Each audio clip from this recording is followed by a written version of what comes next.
Welcome back, everybody, to another episode of Option 5. My name is George Brooks, and as usual, we have Daniel Linhart, but we also have another guest with us today. It's Gabby. Hey. How are you, Gabby?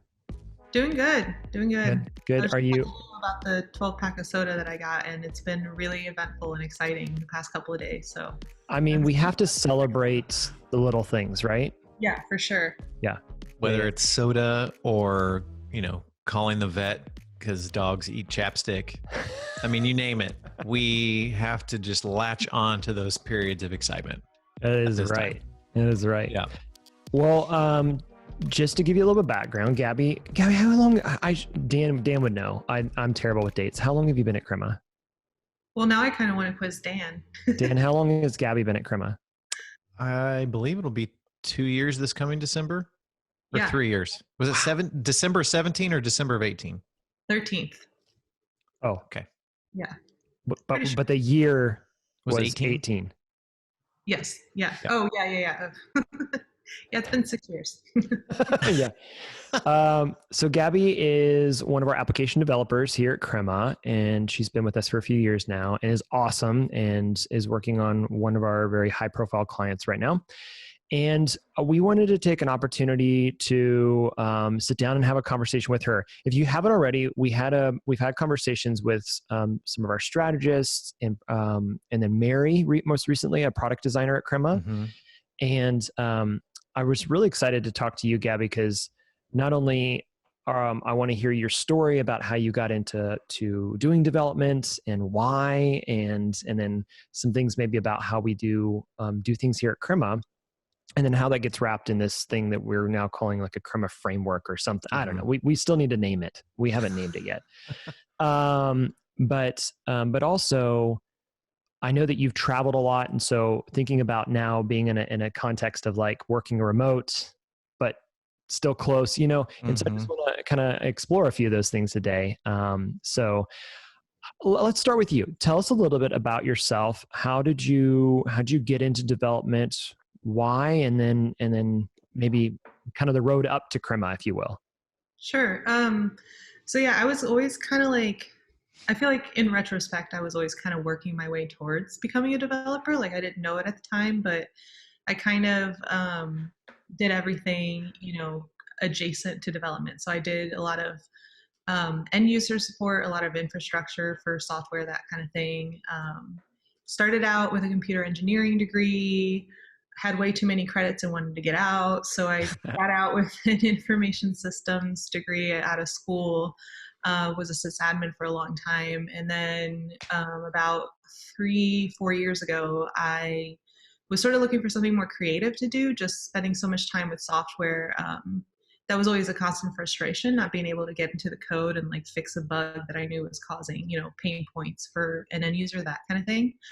And then also just looking for like a creative outlet and a really active community. So I transitioned to development about 3-4 years ago. And yeah, I mean, I love it. And never looked back. No. Yeah, Gabby, remind me, I hope I have this right. So there was an article, a blog that we wrote about female developers, and you mentioned in part of your history, building or tinkering with computers as a kid. Is that right?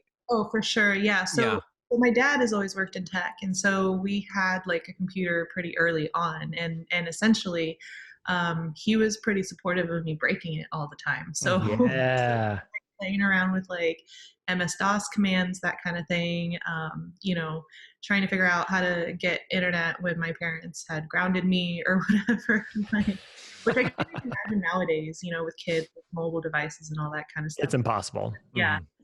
Yeah, but back then you had to kind of like figure it out if you got your internet taken away. So done a lot of that, done a lot of like HTML, CSS and tinkering with websites, that kind of thing for a long time.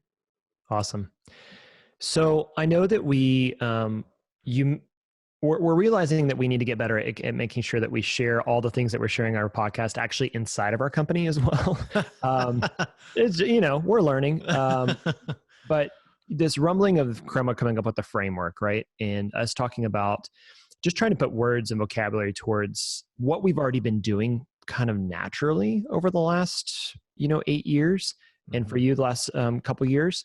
And I wanted to just dive in a little bit to maybe unpacking the elements of the framework, the postures, disciplines, and structures. And as you kind of started to look at that and kind of start to hear that vocabulary creeping up, I guess first off, and then we can jump into some specific questions, but first off, what was kind of your gut reaction to like Crema's creating a framework? Is how does it align with the way that we already are naturally doing things? I'm putting myself out at a little bit of transparent. I hope it aligns a little bit, but I'd love to get your perspective on just how you've seen that approach as we start thinking about, again, these mindsets, these feelings, these postures, these disciplines, which are about what we do and our routines and our rhythms and habits, and then structures, which are those things that are normally pretty consistent and solid. Recently, they're all been thrown up in the air. Yeah, what was your kind of gut response first, and then we can jump into some specifics on each of those.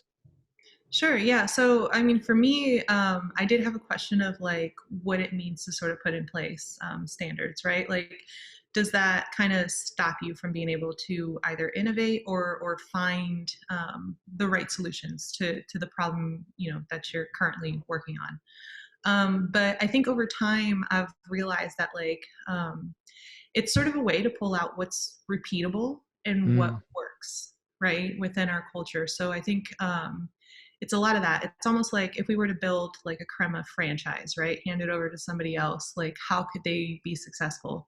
What are the things that make us successful? So, oh, I like that. I'm going to steal that. That's awesome. So yeah, so that's like, that down. Yep. That's how I think about the framework right now. It's sort of like what is the encapsulation of the things that make us Crema and make us successful as Crema? Yeah, good. So what are, Gabby, on that? So if you had to name just two that like, oh, this would have to be in the standard operating, manual. For the Crema franchise, which is what we're gonna just, that's the name, the framework. It's the Crema franchise manual. Oh, cool. Yeah. I am psychic. Yeah. So, I mean, okay. So from my perspective, I'm probably going to call out the things that have impacted me the most. Right. Yeah. And I think that one is collaboration. So the idea of constantly working with everybody else, and that brings along a lot of trust, accountability, and also transparency, right? So like I see a lot of times us spending time together trying to figure out like what are our priorities as a development team, like what are we looking to improve or change, that kind of thing. And then the other thing would be continuous learning. Like I feel like I've progressed as a developer so much more than I have anywhere else at Crema, and it's because like everybody really embraces the idea of continuous learning. There's so much support for it, and you never have to worry about like saying I don't know and being vulnerable, because we all have each other's back in the process of continuous learning, and we're all very like empathetic and gracious with ourselves and each other when it comes to going through that process and going through all the emotions that come through that process. And as a developer, it's just constant, it never stops. So yeah, so those are probably like the two biggest things that have impacted me as a developer.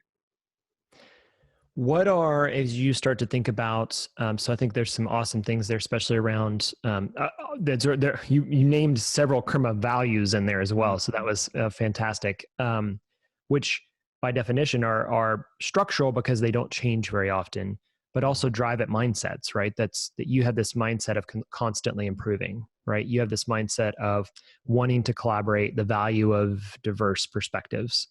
What are some other disciplines that you find help you to do your work?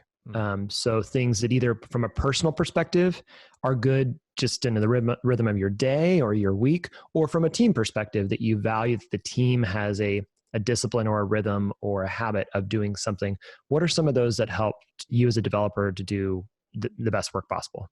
Sure. On both of those fronts, on a personal level and as a team, or as a craft team, even as all the developers at Crema, I think accepting feedback and reiterating constantly is huge. So creating that environment where there are channels for feedback, and then having those retrospectives of like reassessing what's currently working, what needs to be tweaked, what can sort of make way for new things that will be better, you know? So that feedback, that trust is really important. And then for me on a personal level, as far as disciplines, I've kind of realized that I need a lot of time to sort of marinate, right? So like I used to, well, I still am a procrastinator, but now I procrastinate early. Oh, yeah. So it used to be like this I whole like big that. thing, and I always thought it was something that I needed to change about myself. But I really think that like recognizing that I do my best work when I can sort of refocus on another problem that might, you know, I might learn something as far as a solution for the other problem that I'm working on. And giving myself that time and space to sort of let my mind, like, you know, do that work in the background of problem solving is really important too. So yeah, it's hard to change, you know, something like that, like being a procrastinator, but really like, I just needed to give myself more time. Yeah. I think there's something to that. And I think, you know, you could probably, I'm sure if I wanted to, I could go research and find a whole bunch of different articles to support this idea scientifically, but I don't have any right now. But I feel like So just say it with confidence. Dan. That's right. That's right. Is for people, no. and you know, people are like, oh, I got that. How did you think of that? Well, I was doing something else mindlessly. You know, I was in the shower, or I was mowing the lawn, or I was on a run, I was on my bike or whatever. And then it's like, oh my gosh, okay. It's almost, I like how you said that you're processing back here, how you termed procrastinating early, which I really like that. But it's really marinating. You're going to something else, working on something else, but that problem is still there. And it's somewhere in your brain and you're working on it. And then it comes to you at a later time. I've found that true in my life, honestly. You know, the whole thing of like, let's sleep on it, I think is the same thing. It's like, whoa, you're on a tough decision. Well, let's sleep on it. And you come back the next day, you know, refreshed and, you know, hopefully after breakfast or whatever, and your mind opens up. So I like that. I affirm that. Cool. Gabby, give me some examples of the type of projects you're working on right now. I know you can't go into specifics of the client or maybe the particular, but if you could break down kind of the pieces of what you're doing, what does a typical day look like for you? Yeah, I've been working on the same client the entire time I've been at Crema. 3 different projects for that client, and they're mostly sort of business consulting solutions. And so they've all been React front ends, and then with varying tool sets and varying back ends as well. So yeah, typically, I mean, we're, you know, the typical Crema team is going to be a designer, however many developers are allocated, and then a test engineer and a product manager. So that's sort of my day-to-day is coding, yes, but also, you know, prioritizing with everyone else and having those discussions with everyone else to kind of flesh out, like, what does this feature need in terms of the code? What are we prioritizing next? And doing that as a group as well. How do you interact with the client? So for us being an agency, it's a little bit different than maybe if you're in an in-house product team, because you might have some of those same roles, but then we also have this like client is involved. How do you personally interact much with the client directly, and in what capacity? What does that look like on a daily or weekly basis?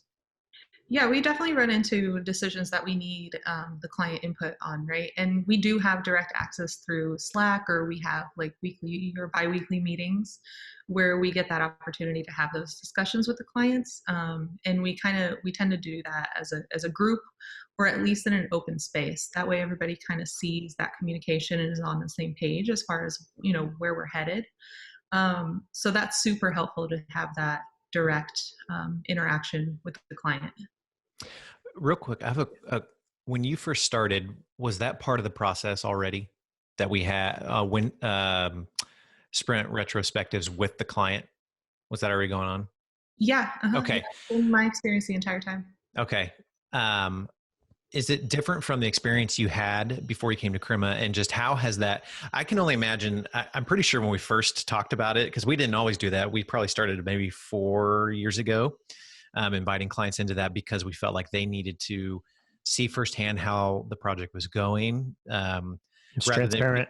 Yeah, it was transparency, it was trust, and it was also so that we didn't have to make a decision. Oh, wait, we need to ask the client, then go ask them. It just took too much time. And so we brought them in, and I'm sure at first it was a little awkward and a little weird. It's like, oh, wow, the client is seeing completely behind the curtain.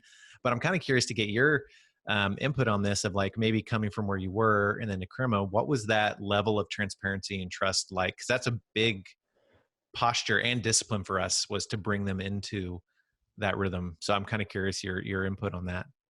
I've had prior experiences where we didn't have that level of transparency. And to be honest, what happens is I feel like everybody kind of gets siloed into their own little space. Mm-hmm. And then it becomes this thing too, like it's already so hard to understand the kind of workload that somebody else is dealing with, or the level of effort that something that, you don't have expertise in or day-to-day involvement in, what is that level of effort there? So I think that level of transparency makes it so that everybody can be on the same page when it comes to, where we're headed. And also it keeps you emotionally invested in where the product is going, because you're a part of the team helping create this product. You're not somebody who's, kind of sidelined and waiting for orders, waiting for like a top down approach. It makes it so that you really do feel like you are a part of building that product. And that's totally been my experience at Crema, because I really do feel like my contributions and my feedback, and I've seen other people's contributions and feedback be valued, and there's so much space that's created for that. So that's been a great experience for sure.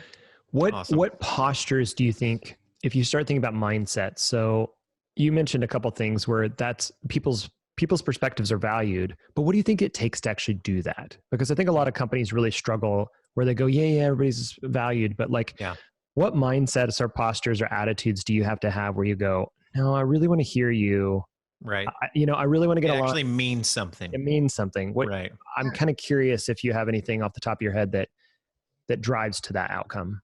Yeah. So for sure, trust, right? You're not always going to understand where somebody's coming from. And I don't think that should be a requisite for you to take their input and consider their feedback, right? So for sure, trust. And then so the other thing is creating those spaces, like really like allowing those spaces to happen, right? And having those feedback channels for sure. So yeah, just that amount of vulnerability and being able to say, we don't have to be always right. We can reiterate and we can make things better. We can make improvements and we can include everybody's voice. It's a huge amount of vulnerability, I think, to be able to do that in an effective way. So yeah, being comfortable, I think, with like a lot of discomfort and a lot of, I've had moments where I've given feedback where I'm like, oh man, was that too rough? Was that radical candor? Yeah. Was that like diplomatic enough? Did I like properly get across the message that I was trying to get? Like all that kind of stuff. And I feel like it's always been respected as coming from a place of caring about Crema and making it better. And it sounds to me like, specifically on the teams, and I think this is true across Crema, but I know a lot of organizations. I was talking about these topics, or kind of Crema's way of working at a local agile group, and I had a couple people that came up and was like, "That's impossible. You can't. A culture like that doesn't exist." And I was like, "Really? Yeah. You should come over and check it out. It actually is like that." But we can give you a tour. What he was saying is like, yeah, we have trust. That's fine. But what he alluded to is that they don't have safety. And so they do trust each other. They expect that everybody's going to get their work done, but they don't have a safe environment to have those candid conversations. When you think about your retrospectives, or when you think about even the feedback that you've given, I'm curious, do you feel like like you said, a space, you create the space, do you think safety is a big piece of that people feel like there's, the repercussions of maybe me being honest right now aren't going to destroy the initiative? Oh, totally. I know whenever I haven't spoken up about something that I had even strong feelings about in the past outside of Crema. I didn't do it because I didn't feel safe. Either I didn't feel like I was going to be heard, or I felt like it was going to impact me negatively in terms of my career or my job at that place. So yeah, safety is definitely a number one, because it's scary sometimes. Giving that feedback, and so yeah, I feel like when I've had to give that feedback, it's been accepted with like open arms and totally like. Sometimes you kind of like wait, especially in the beginning when you start at Crema, and I know people have talked about this. You kind of have this little period of like, okay, but like when's the other shoe gonna drop? Like, right. Like when's everybody gonna stop being polite and stop being real or whatever? Yeah. But no, it's like it's genuine, and it takes a little while for your comfort level to get there, but it's definitely yeah, it's always well accepted. And to your note about somebody saying that that's not possible, I've definitely had a bunch of people reach out to me through Slack or through acquaintances and want to sit down with me and ask me, okay, like everything sounds cool, but like what's really happening, right? So yeah, I've had those conversations with strangers, and yeah, I mean, it just reinforces for sure how much what we have is I think doable, but also at the same time very, very special. Yeah. So I'm curious, with the world that just got turned upside down, right? Everything, a lot of things changed for a lot of people, whether it's going to remote work or the constraints on what was normal for us, both in our daily habit routines of, grabbing our lattes or, going out to eat or going into the office or whatever that is. What do you think? I want to start we'll go in the negative and we're going to go to the positive, but what do you think is some of the more challenging things about the disciplines or structures that have changed more recently in the last 3 to 4 weeks, in the face of COVID-19, in the face of kind of a pandemic? What have you seen change in your day to day? And then maybe if you want to kind of follow that up with, what have you felt like, because of these certain disciplines, routines, or postures, that transition was relatively easy for us? What's been your take on this situation on your end? Right. Yeah. I mean, working from home for me, like I miss going into the office and I miss seeing everybody and having those conversations with everybody, but it's not much different than what I was doing before. Like I'm very used to working from home. So that transition was and you worked at home quite a bit anyways. We had an environment or a policy that allows you to do that, but you took advantage of that pretty often, right? Yeah. Sure. Yeah. I mean, usually like a minimum of 2 days a week. Usually I was working from home, or I would go in, for the second half of the day, just kind of like for that environment change. But yeah, I kind of felt like I had to be in the office. So that transition for me has been pretty easy. The thing that gets hard is the idea that you're not going to have those like random encounters, right? You're not going to have those like normal check-ins that you would normally have with people. So that type of communication has to become super intentional, which has been a big shift for me, especially because it's like we're all kind of in our own little worlds right now. So I feel like I have to make myself more visible. I have to make, the progress on my work, even though we have such a great level of trust. Like I have to make the progress on my work more visible. Oh, interesting. Yeah. For myself and for the client, because you're not, I'm not walking over to our product manager and having a conversation with her about, oh, this is what I'm working on. How's it going? That kind of thing. Right. So the communication has had to become super intentional, which, to be honest with you, is a good practice in any time, honestly. Yeah. It's something, for whatever reason, isn't super natural for me, especially when it comes to online communication. So it's been kind of interesting with everybody being distributed. But I think it's a good practice, and I think it's something that I'll continue even when we go back to the norm of being in the office. I think that's really insightful, Gabby. I actually wrote that down, of making the work and yourself more visible. It's incredibly, it's frustrating, and it's just kind of, not weird, but it's just weird to think that, yes, I am in this room by myself, my home office, which actually serves as a playroom as well. But it does make you feel, I mean, we're very, very connected. I mean, what we're doing right now is actually incredible. The fact that we can record a podcast and do video recording and be able to do this, but there's just that you're missing that level of human to human interaction. That just gives I just feel like it gives your mind this level of like, I'm not as visible, or I'm not as known, I'm not as seen as I used to. And so having to go the extra mile for my team, but also my clients, but also myself, yourself, to make, hey, it's not like I'm proving to you I'm working. It's not like I have to prove because I'm working, but there is some level of this needs to be visible, either to celebrate, have knowledge, share understanding, share insights.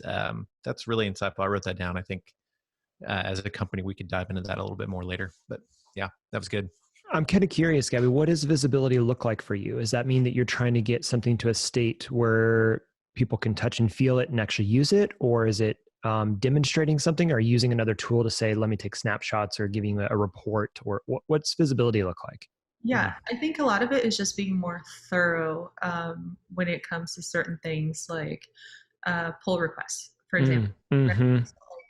I feel like typically you can get away with just saying like, oh, this new thing that I coded does this thing or whatever, right? Yeah. But now it's like, okay, let me break it down for you. Like, these are the things that actually are involved in this. These are the things you should expect out of this feature, that kind of thing. And including on our Jira tickets, like all of that, right? So kind of like being more granular, I think, when it comes to the work that you're completing. Yeah, I found the same thing. So as we've been working through, our coaching services and some of the new products and stuff that we're working on here at Crema, it used to be I could just like spitball and say a bunch of words and then maybe draw some things on a marker board and it was good enough and somebody would run with it. Now I feel like I want to take the time to sit down and go, no, they're going to need some time to sit on this and process it. And so I'll go into Miro and I'll try to like really, articulate as much as I can before even sharing anything. Because they're going to need more time to process that naturally we would have been kind of able to brainstorm through, but I don't want to book another meeting right now, So yeah, that's good. That's really, really good. And I wonder how much of that is a product of just like things quieting down for us all and allowing that space for that extra communication, right? That extra and those extra words, really. I don't know if I need to put out more extra words into the world. That might. Yeah, maybe not you, George. Yeah, maybe Dan can do more of that. So there you go. There you go. Okay, so what do you view right now as one of the biggest challenges that as a developer, in the current world that we live in, what's a bigger challenge that you're kind of dealing with or working through right now? Yeah, I think it's really what we kind of just talked about. It's the idea of maintaining those relationships. Like, how do you, in some way, some organic form, create those random encounters, right? How do you stay connected and visible through this new kind of distributed platform we're all on? So for me, that's definitely been the biggest challenge, and I'm having to learn a lot through that.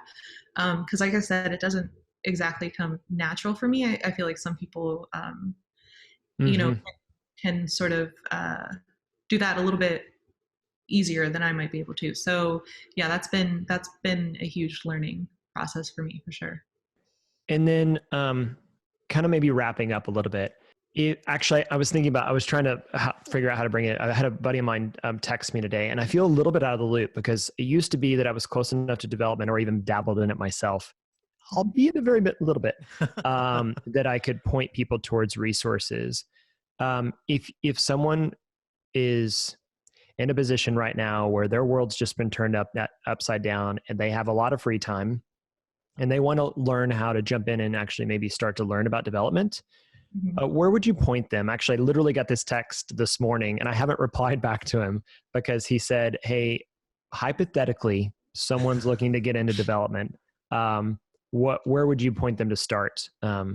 What advice would you give? And I know that you do this already because you mentor and work with a lot of people, but what advice would you give to get started?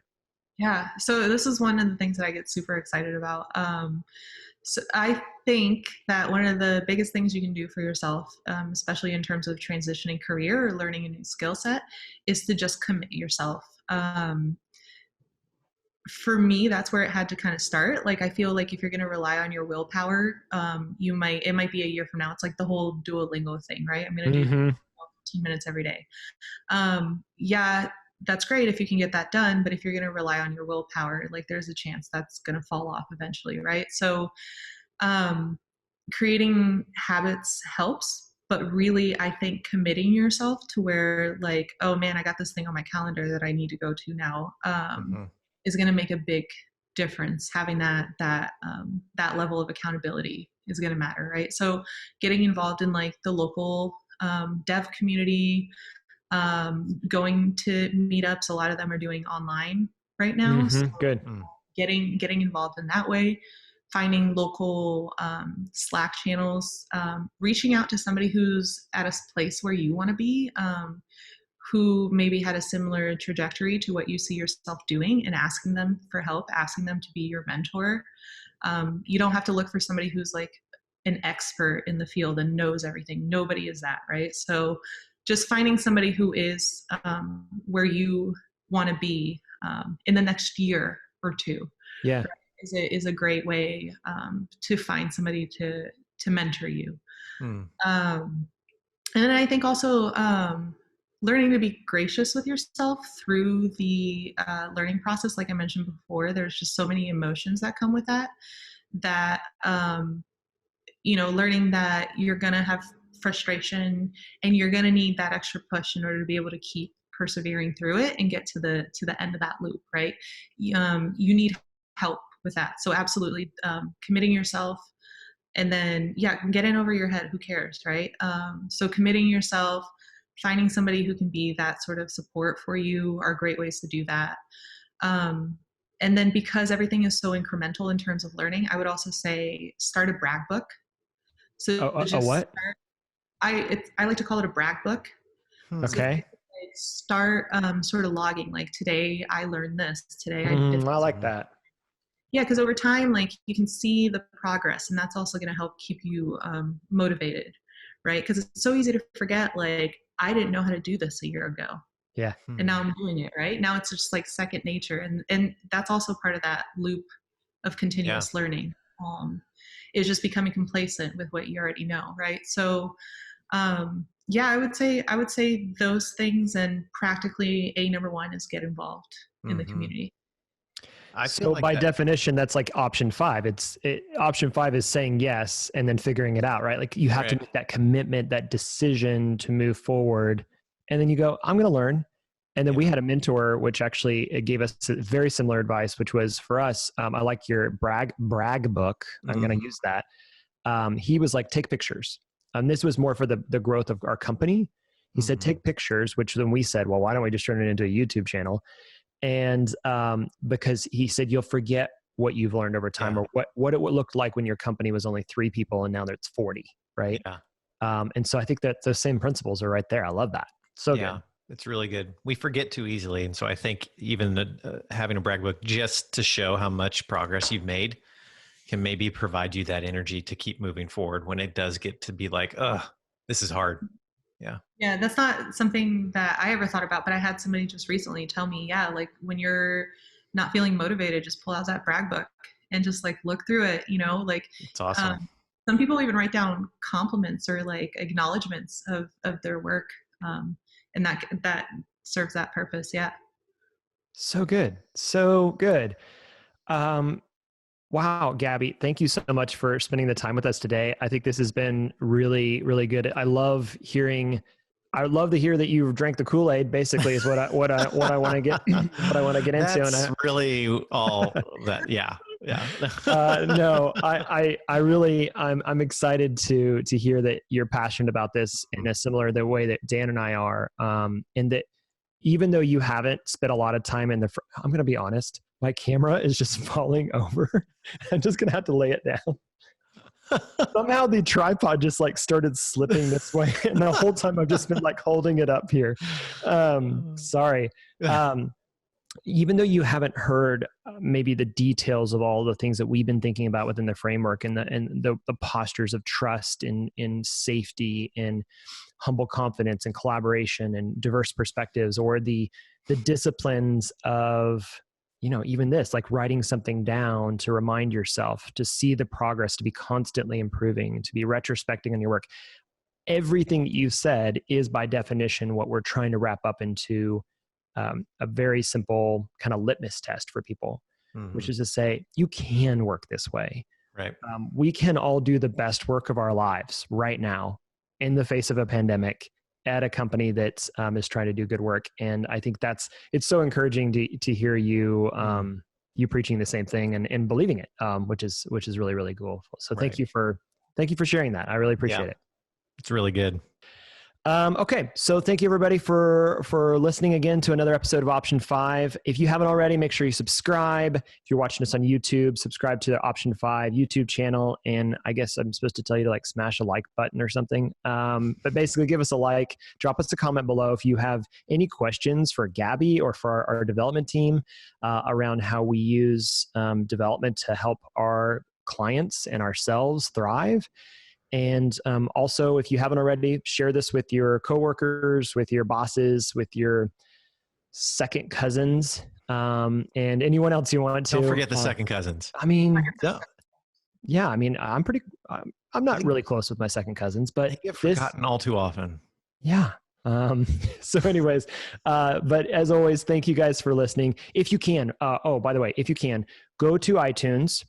Open it up. I don't care if you listen to podcasts on your iTunes. Go to iTunes, open there, because it's about the only place you can leave a real podcast review. The reviews matter to us. And so if you could give us a 5-star review and give us a little review there, that would help us out a lot so the world knows that Option 5 exists. If you, no, I'm just going to leave it at that. I could say more, but again, I don't need to put more words out into the world, So we'll just see you next time. Thanks, right. Gabby. Thanks, Gabby, for joining us. Yeah, thanks. I'm excited to see all the content that's coming.